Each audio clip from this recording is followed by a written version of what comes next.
Hey guys, welcome back to Fast Fix. In this video, I'll show you how to put digital creator on Facebook profile. So first, all you need to do here is open up your Facebook app as you can see here on your screen, and then tap on the menu icon at the top right. And from here, scroll down and then tap on this help and support.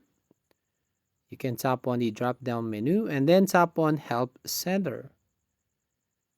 And here on Help Center, you can go here on the search box and type digital creator.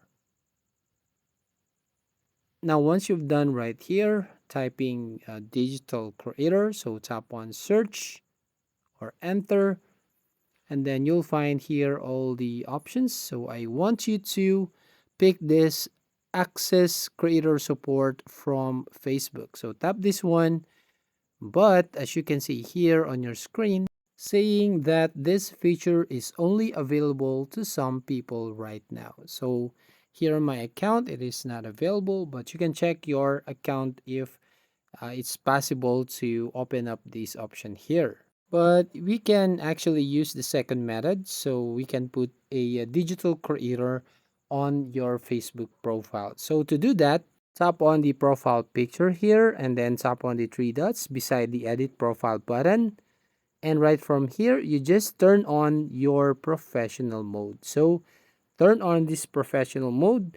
Then you can also set up your accounts here, your profile, your bio. And here, tap on that option. And as you can see on my Facebook profile, digital creator. So yeah, that's how you basically put digital creator on your Facebook profile. So if you find this video helpful, please consider to like and subscribe to this channel, and don't forget to hit the notification bell to notify you on the next video.